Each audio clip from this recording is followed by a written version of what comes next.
It's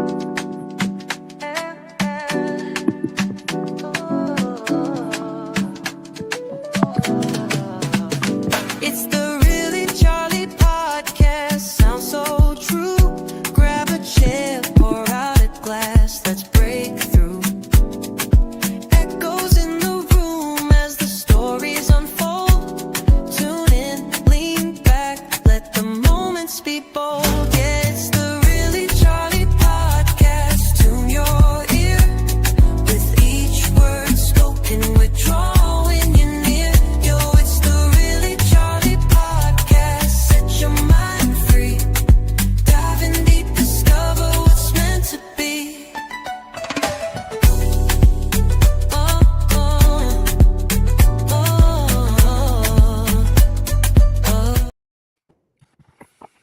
Hey, welcome to the Really Charlie podcast here on YouTube, Facebook, and LinkedIn. Thank you for joining us. Today we have two great guests, and no strangers to the Really Charlie podcast. Got Edward Pacheco up top. Along my side, we got Eldric Abreu on the bottom there, who runs a HIT program. Listen, we have a lot of information, a lot of things to spit out at you. And without further ado, I just want my man over here, Edward Pacheco, to kind of give an intro, man. What's going on with you, with your strong campaign and everything that's going on with you? Thank you, Charlie. Yeah, as always, it's great to be with you. We're today is actually a week until the primary election. So Tuesday, September 1st. You have the opportunity to get out and vote. I think the great thing about our system now is you really have like 3 windows to be able to vote. You have your request for your paper ballot that you can mail in. Then they do the early voting week, the week before, which started on Saturday this past week and runs, I believe it's Friday this week, both in Dartmouth and New Bedford. And then we have you give people a real opportunity to be able to get out and vote. We're gaining a lot of momentum.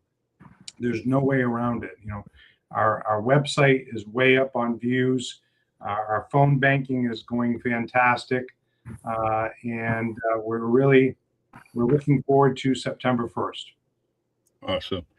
I wish you well. I wish you all the luck in the world and all the blessings in the world, because you work hard at it. You always worked hard with everything that you possibly do. And so I'm so happy to call you a friend, so happy to call you a representative of this area. God's ears. Yeah, cannot wait. All right, down below is Eldric Abreu. I know this man since he was a young baby, and I am so glad to have him on here so we can talk a few things that he's involved in. Comes from a good family, and I just want to kind of give Eldric your time to speak, man. What's going on with you, and why are you on the Really Charlie podcast today? Thank you for your time today, Charlie. Well, the past few weeks I've been having the opportunity to work as a HIP ambassador with Coastal FoodShed and SEMAP, and that's for the statewide program, the Healthy Incentives Program. And I've had a great opportunity to be out in our community and around Bristol County doing some outreach around SNAP and the Healthy Incentives Program. And what I'm realizing is that food access is much more than whether food exists. It's whether people know whether the resources are available, whether they can physically go get them, whether they can afford them, whether the information is available in their language, and whether these programs actually work in the communities that they're designed to serve. And in Bristol County, we've had some really important opportunities and some gaps that I think we could really talk about tonight on this podcast. I agree. And Joey says, gentlemen, Joey Gonzalez, we got another comment from Marvin Speller. Always proud of you, my brother. Yes, we have, and congratulations to Marvin Speller. And nice to see you, Joey Gonzalez, joining us. I appreciate it.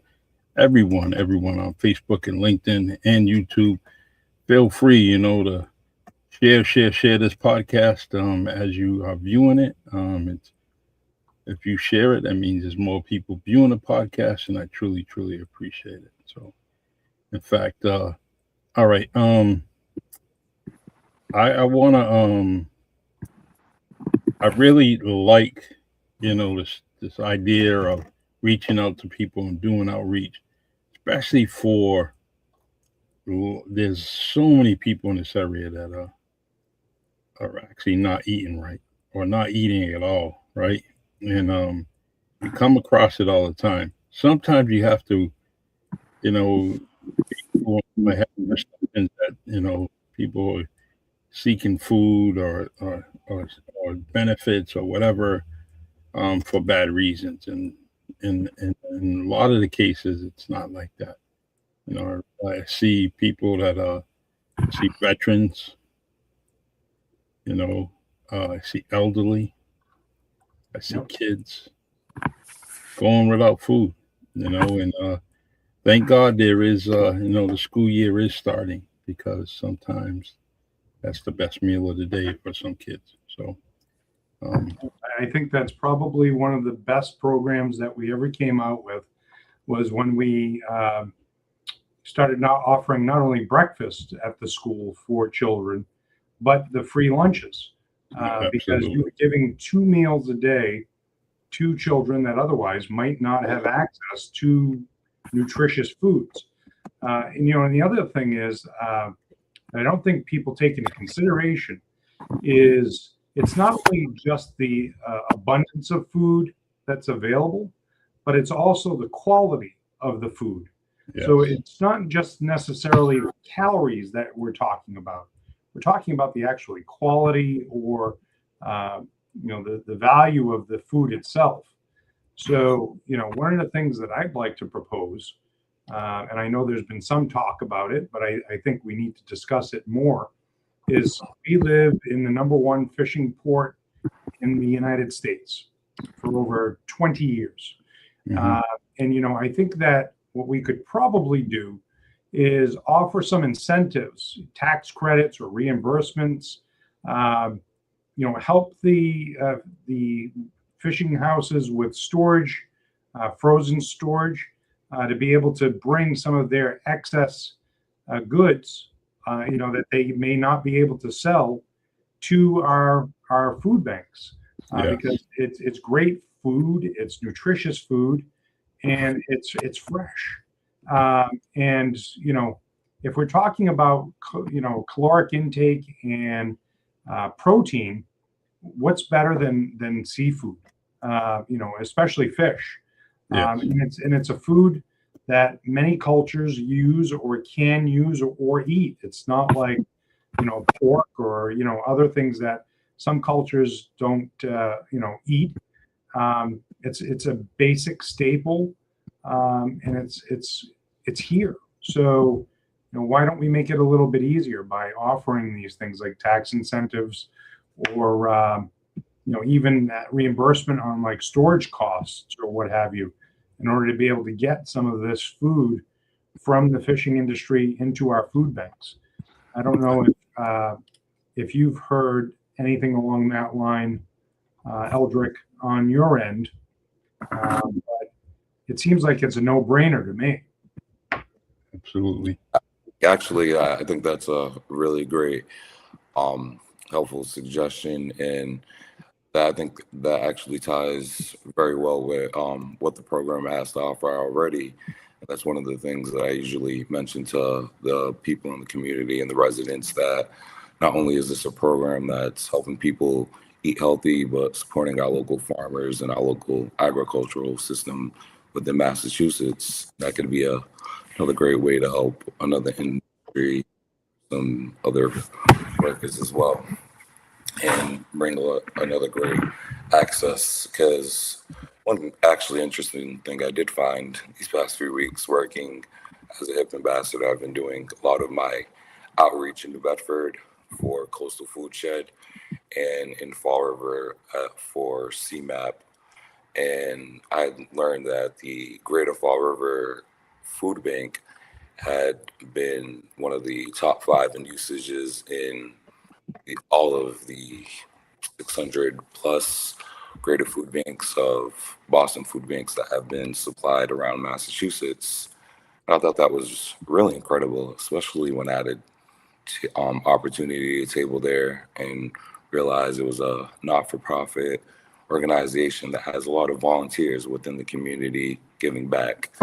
And if you see that system and the care, but then I think it's people that are really just worried about and making sure that everyone in their community has something to eat. Yeah, I mean, I remember as a child, my family, when I was much younger, we suffered from food insecurities. And I remember more than a couple of times having to go to a soup kitchen or something along those lines with my mother to have a meal. And, you know, I think that as a society, we've done better with making more food surplus available to people, but we can always do better. You know, I remember, for example, and Charlie, this may take you back. You Yep. remember the blocks of cheese that we used to get? Oh, in the yeah. brown containers. You know, that was some of the best cheese that you would ever get in the world. You could slice that pretty thick and make a nice grilled cheese with it, or That's it. you know, they used to give you the staple peanut butter in the black and white cans. Mm-hmm. You know, those are staples. Same thing with like butter. So I mean, I understand on a firsthand basis what food insecurity can mean to a child, having experienced it myself. And this was years before they did things like free breakfast or, you know, they did have lunch, but it was, you know, based on your income back then. Now, any student can walk in and have a meal. And I think that's wonderful. We should absolutely continue those kinds of programs. Yeah, especially when I used to. I'm glad that those programs are out there because, you know, over the years you would see a lot of waste of the food that was in the schools, and it was a shame that, you know, we couldn't offer it to someone. You know, they had their rules and regulations, and a lot of food was getting wasted and thrown in the dumpster when there was numerous kids not eating, you know, or could spare to take it home, you know, and eat it later on, you know. So, and I don't think that's gone away either, Charlie. Eldric may know more about this, but you know, one of the other things that I'm in favor of is helping to relax the restrictions on restaurants making direct donations to food banks on already prepared foods. You know, to your point, restaurants throw away, you know, hundreds, if not thousands of pounds of food a year that could otherwise be donated to food banks. And it's, you know, for lack of maybe having either the incentives, the access, or the equipment to be able to keep things at temperature. But, you know, at the same token, you have, you know, these basically farms that will collect this junk food or waste food, and they'll take it and they'll bring it to the farms to feed their animals. So, and yes, that's important, and because we need to be able to support our farmers. But if we can figure out a better way to get some of that food redirected to human consumers, I would be completely supportive of that as well. Yeah, that's a great idea. I want to say hello to Mike Samail on YouTube. Thank you for joining us, as always, a great supporter of the podcast. So, Eldric, could you repeat some of the organizations that are involved in it? Yes. So I've been working for Coastal FoodShed, which is actually a food access point in New Bedford, located in the South End and Kilburn Mills. They're open from Tuesday through Saturday, and you could go there and use your EBT and SNAP and HIP benefits.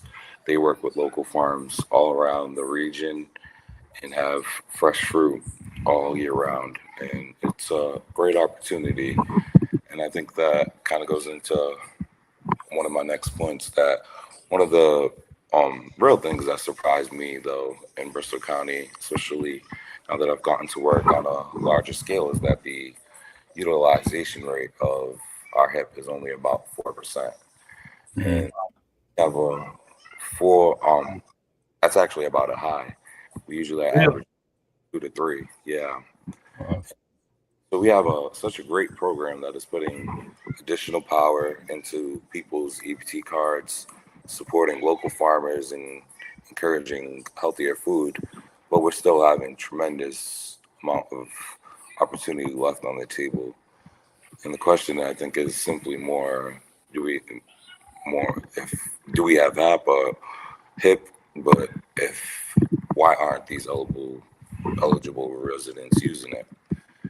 And that's something that I've definitely had an opportunity to see in my outreach. And actually, the Coastal FoodShed, we had an opportunity to partner with the Department of Health of Massachusetts and working with a community health equity survey that is going on, that goes on every about 3 years. Completely anonymous, available in 11 different languages, and it's just asking people around the state and in their community to give a little bit of some more information on their living conditions right now, any issues that they would like to address. It's a great way we could get some data back, as well as some resources and funding back to the community. And a lot of the issues that I had found that are testimonials I was getting for some people that were tied in were transportation. And that would be, at times with some elderly or maybe someone who doesn't have a car. A lot of the times when I did have an opportunity to enlighten somebody about this program, they were mentioning how helpful they thought this could be, especially with a time with prices and inflation continuously going up, and this could really help them food budget. And they've been feeling guilty that they couldn't eat as healthy lately because of these increasing prices, and felt relieved to know that they had a progress. But another big issue I think I've been seeing is a language barrier. Yep. That is something I'm definitely thankful and blessed that I've had an opportunity to learn Cape Verdean Creole, Portuguese, and Spanish.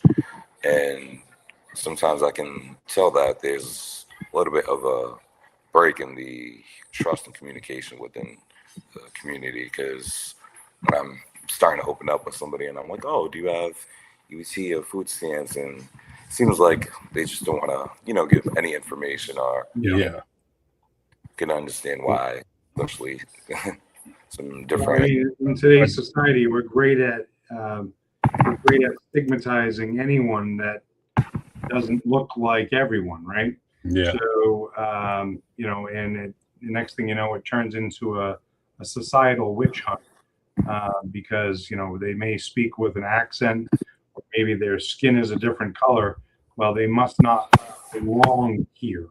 And so we stigmatize and demonize, when in fact they may have lived here for 20 years. So let me ask you this, Eldric. Because you mentioned it was 4% that is being used right now. If there was a magic wand that could be used, what would be one thing that you think that could be added to the program that could help increase its access in terms of the number of people that would jump in terms of being able to use the program? And that's one thing that I've been working alongside with a lot of different statewide coalitions that have been mentioning. They've been reaching out to different legislators and the governor, and hoping that they could possibly get some access fund and we could get some more workers within the DTA office, and that the lack of workers within the DTA office is an issue with not only with some of these people getting involved with their SNAP cases, but getting this information out as well. That a lot of the people that I'm speaking to that are eligible, that may have SNAP, are just uninformed and unaware that they also are receiving this HIP benefit. And actually, I had an opportunity last week to hold a focus group with a larger DTA group, HIP vendors and some local residents. And I think that was one of the few questions that had came up residually with some of the residents. They were just mentioning that, I know there's a bit of a short staff, but we're still getting emails about our benefits and information. How come we haven't gotten more information about this HIP program or how we can use it and where we can use these benefits? And I think the enlightening part to it, that a lot of people are just kind of brings the idea that what I've been learning, that eligibility doesn't automatically equal access. And you kind of have to, maybe some of these people need that extra ability, and we need to be able to talk to them or give them that extra information that they may need, whether it's some language translations or just being able to let them know to go to the DTA finder and be able to find local HIP vendors that they can use their HIP benefits at. Eldric, the one thing I want you to reach out is to the school department and the wraparound services to kind of collaborate with a lot of things that they're doing, because they're actually doing the outreach and getting people in the schools to come back in the school after hours and get involved with some other things like the McKinney Ventu, all those different programs. And the wraparound services is kind of adding your name to as one of the vendors or one of the organizations that can help families within the school districts. It's very important. Most school districts in the area do have a wraparound services, and what I like about their services is that the things that you talked about, language barrier, that they help out. They provide and speak to multiple languages, much, a few more than what you had said, English, Spanish, Portuguese, Creole, the Kichi, all that different things, and that they can provide and help out. And it becomes a bigger collaboration for you, organizations, and the community. So, when you have time, reach out to them and definitely get on board. I don't know who's running the program now, but that's definitely, every school is representative, and also there's multiple organizations that you can go and kind of sit back and sit in different events that you have, they have, and be part of that outreach other than what you're already doing. And no, thank you very much. I appreciate that. I'll note that we do actually Coastal FoodShed have a collaboration coming up in October with the one of our local elementary schools to have a HIP educational day, as well as some HIP distribution for some of the families, and we'll be trying to collaborate with more local community and school systems as well. Feel free, anything that you're that you have out there, and you want to, me to throw something up on any of them podcasts that I'm on, let me know. It could be a flyer, just send it to me, and then I can just post it, just like right now. Hey, it's community connection. This event's going on, so on and so forth. Boom, and it don't cost you anything. It's on this podcast. my audience is my audience, whether it's 500 people viewing today or whether it's 100 people. It reaches people that, that are very, that need the information that you're giving. They need the information on Edward Pacheco and what he's doing as far as his campaign, his involvement in the community.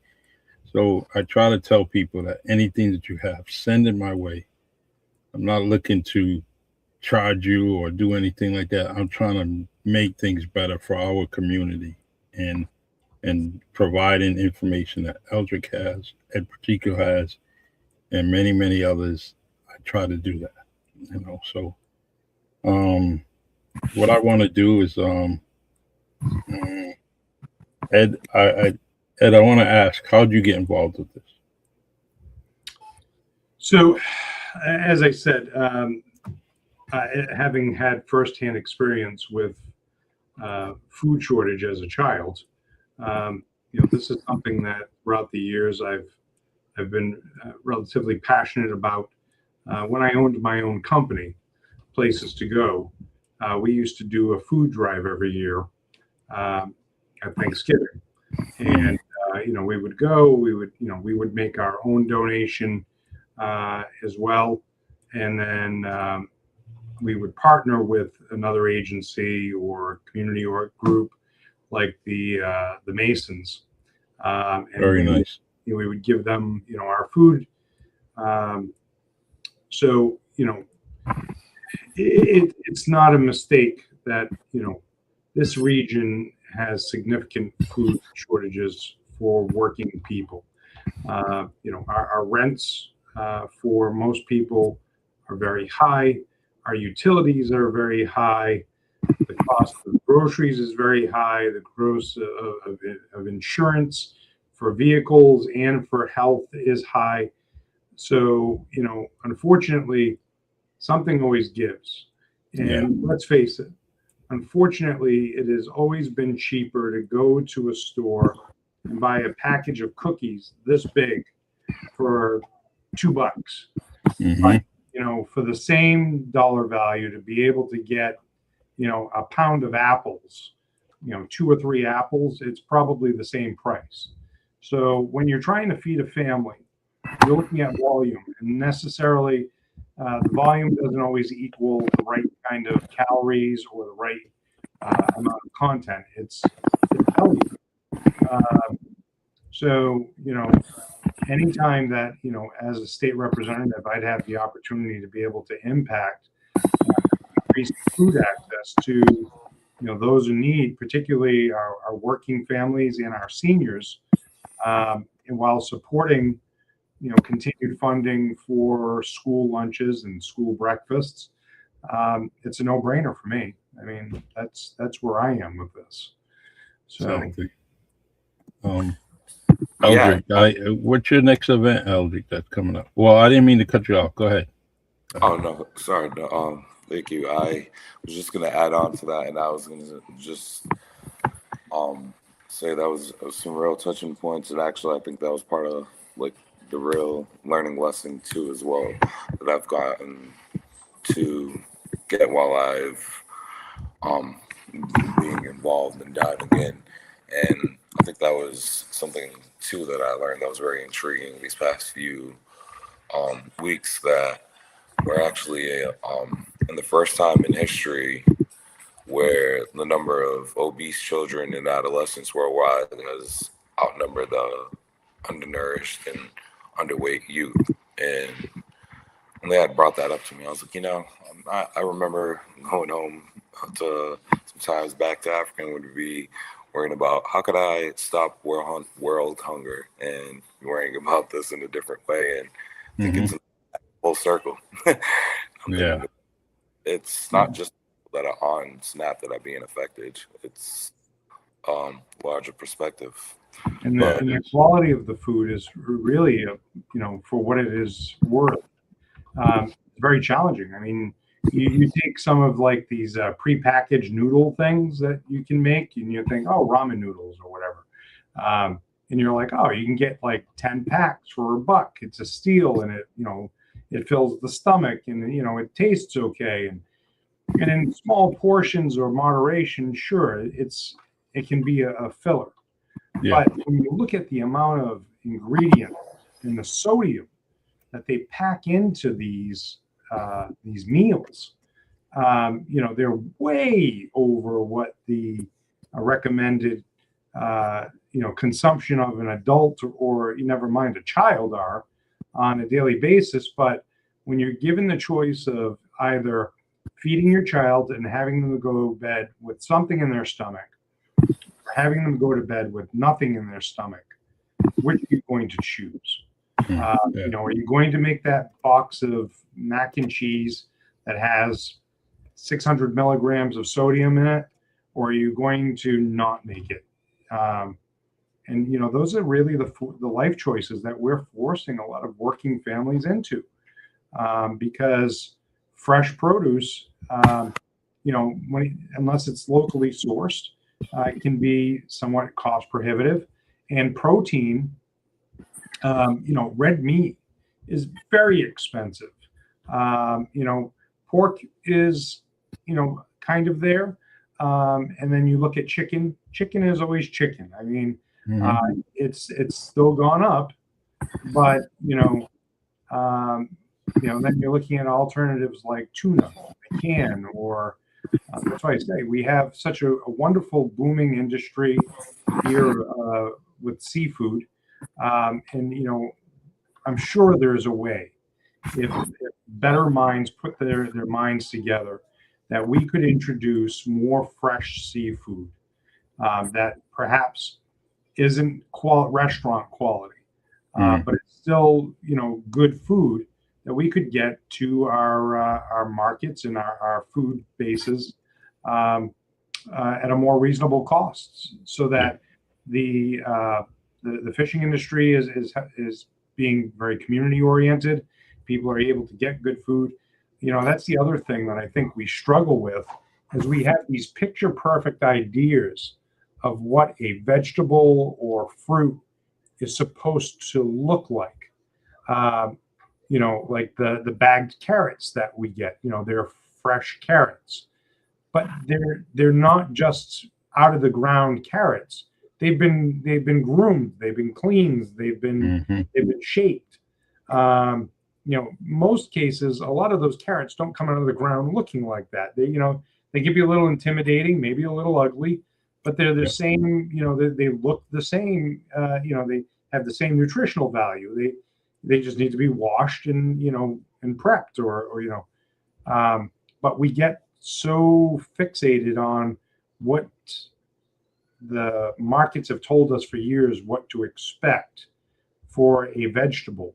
But I mean, if you're going to a local market or a local farm, you'll see firsthand what these vegetables coming out of the ground or these fruits look like. I mean, fresh apples. I mean, you may get a bruise on them, or you may have a worm bite in them, or whatever they call them. But they're still good quality fruit and vegetables. It's just they're not picture perfect. And the amount of fruit that gets thrown away and vegetables that gets thrown away by grocery stores because they're not picture perfect, it's borderline shameful, really. I mean, and they're just operating by the rules that they're given. So it seems like to me we need to start looking at how we can change the rules on a legislative level. Yeah, make an amendment.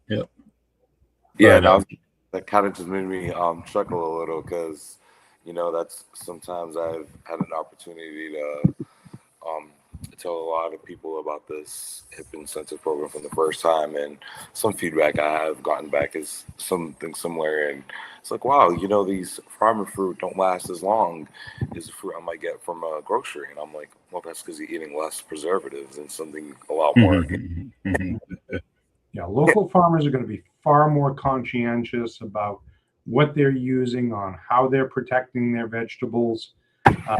It's called farm to table for a reason, because it's not having to get brought in baskets or crates to a processing center, to have to get loaded into another crate, to get put onto a tanker or a train, to be trucked across a country, to a distribution center that then sends them out to a retailer.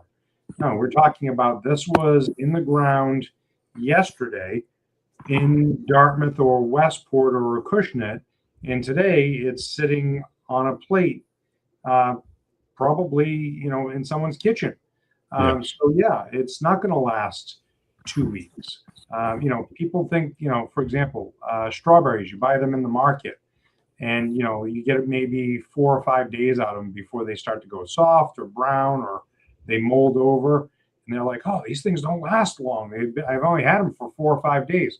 Well, you've had them for 4 or 5 days, but that strawberry's journey from wherever it was harvested to the time it got here was probably a week and a half or 2 weeks ago. If you want great produce, you got to shop local, and we're fortunate. We have a tremendous amount of local farms and farm stands in Dartmouth and New Bedford, Acushnet and Westport, and I think that that coalition has helped. I know a lot of, and correct me if I'm wrong, Eldric, I think a lot of these farmer markets now accept SNAP and EBT benefits to be able to buy fresh fruits and vegetables that are really fresh fruit and vegetables. Yeah, I mean, I think that's the way we have to go with it here. It's definitely about education. I really want to, first and foremost, say thank you for all the information that we people have to have an understanding of, that you mentioned about a journey. Food takes a long journey, right? I'll never forget this. I won't say what supermarket is, but person told me, I want my milk that's local. I don't want to be waiting for milk on the shelves that's coming from California. And I never thought of that. And I started thinking, I'm saying, man, you know what? This guy's right. Where do we see the local labels on? And, when we go to the different supermarkets, where do we see those local dairy farms that are here? A lot of times they're not from this area. And even if it's in a neighboring state, it's still too far away, especially when we have dairy farms. We have so many farms in this area that, I wish we were getting more of that into these bigger supermarkets and stores and that, et cetera. What I want to do is I want to give both of you about a 3-minute spotlight of whatever you want to talk about, and then we'll close the podcast. But anything you want to end with, and we'll start off with Eldric, and then we'll end with Ed. Go ahead.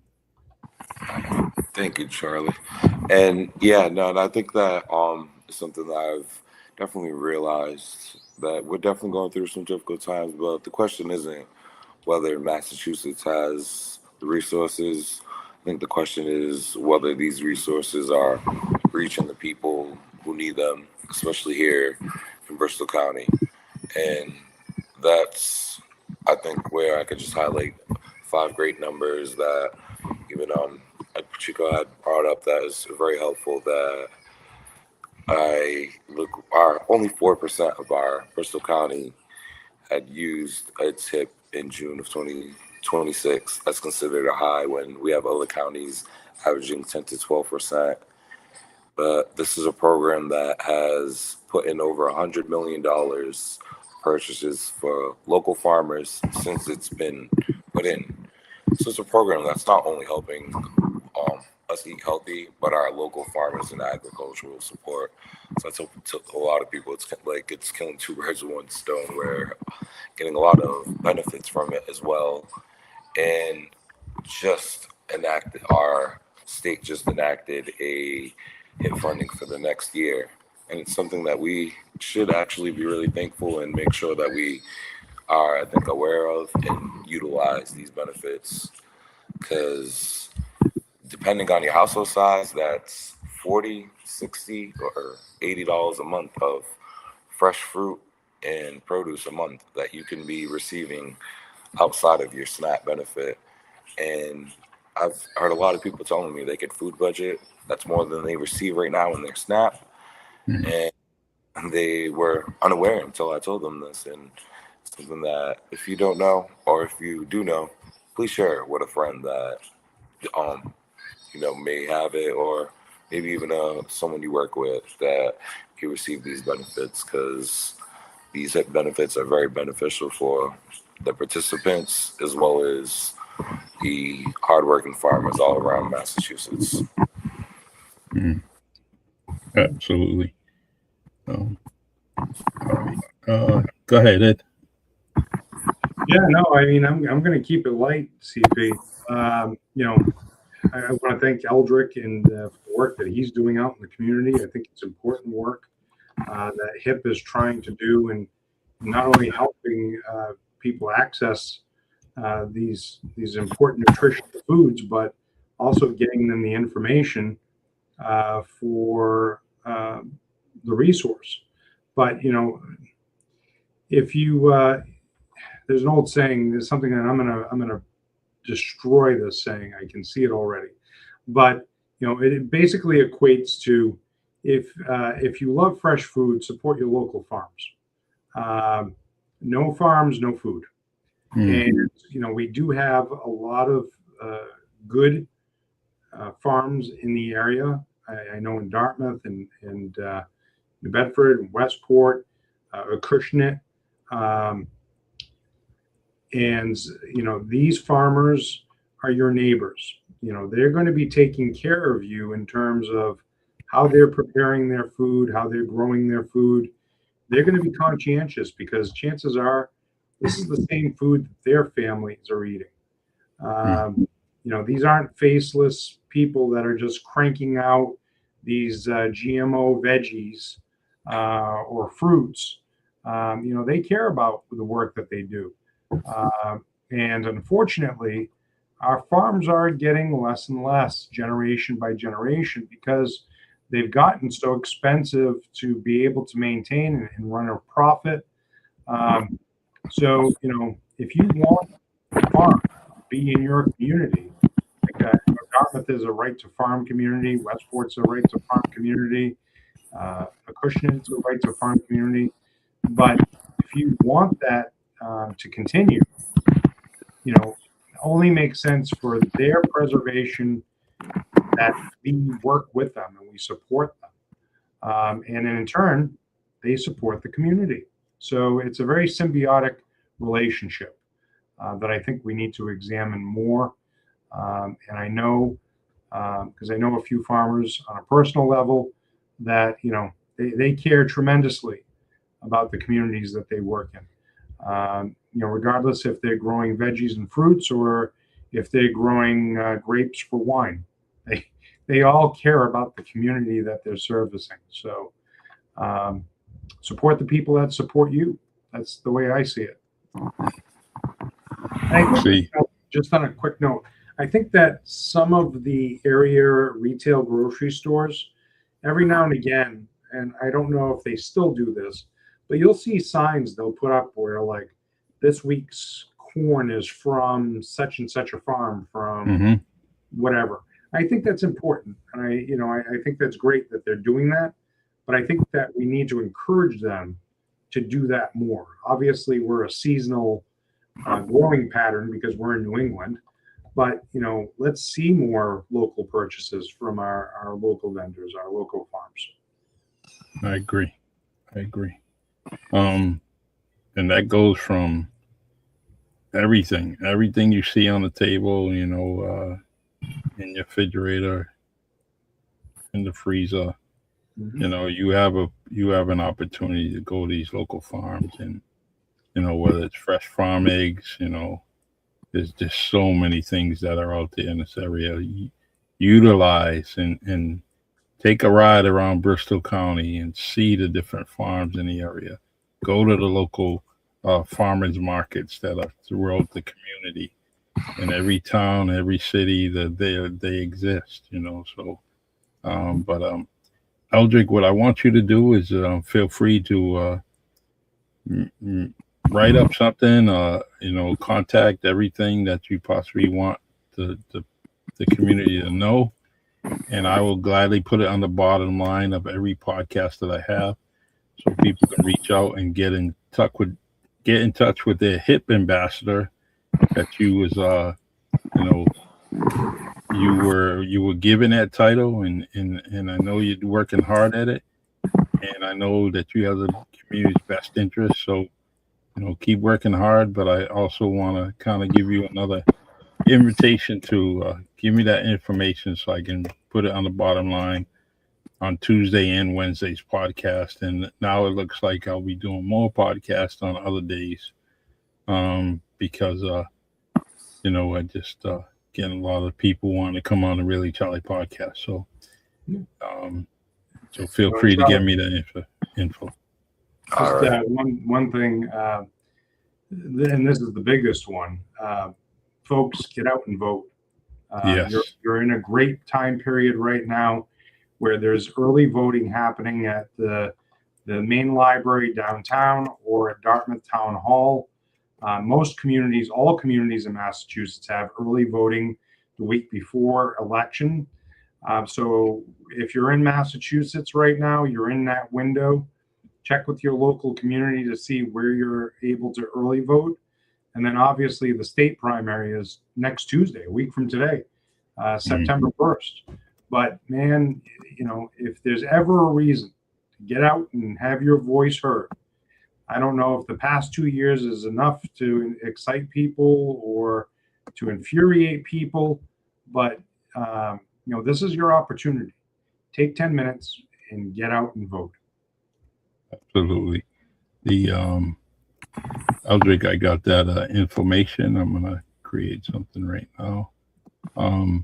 Get out and vote. I highly recommend that you cast your vote for Edward Pacheco, because this man is amazing, and I can't help but endorse such a worthy candidate. And without even knowing or anything that he could tell me almost anything. Hey, I'm going to do this. I'm going to do that. And I have the utmost confidence that this man will get it done for the best interest of the community and not the best interest of himself. So go ahead and cast your vote for a man that's well deserved. I second that as well. Your voice is your power. I tell people all the time. And I'll be out there in the community as well, promoting it. And at Pacheco for the people.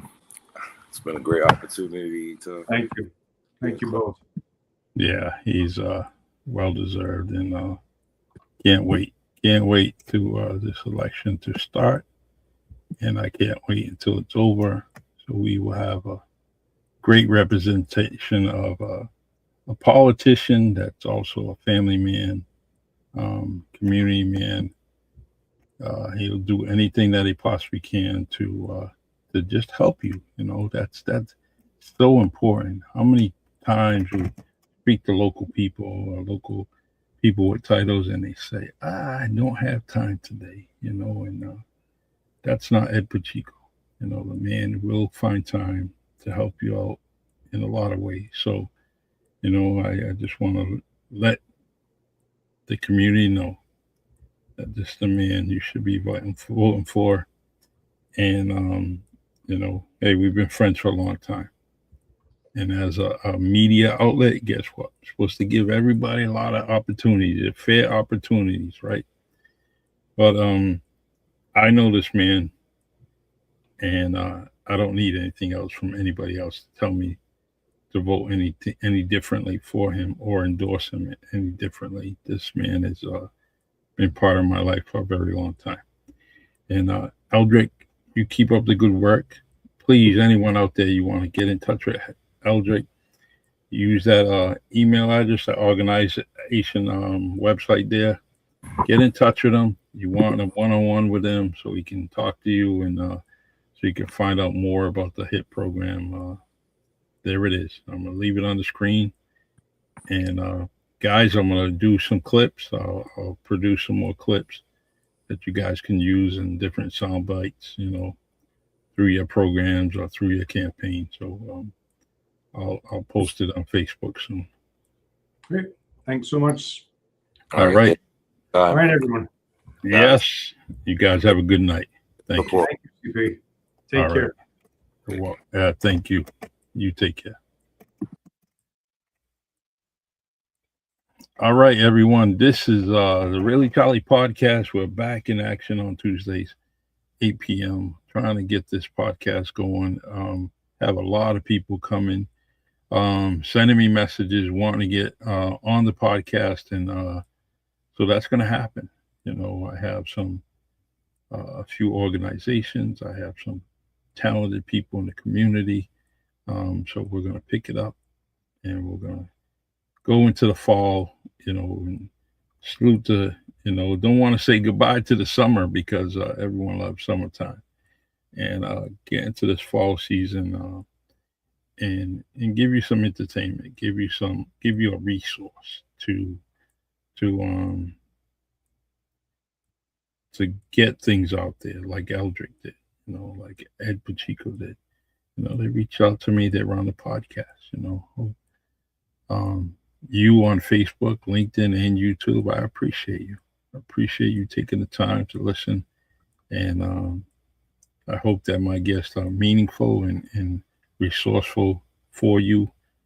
And if you have anybody in mind, you know, just give me a message on Facebook or, you know, send me an email, reallycharliepodcast@gmail.com. And, you know, I'll gladly get in touch with your people to get them on the podcast. All right, everyone. Thank you. And I'm going to leave you with my outro song. And I appreciate you.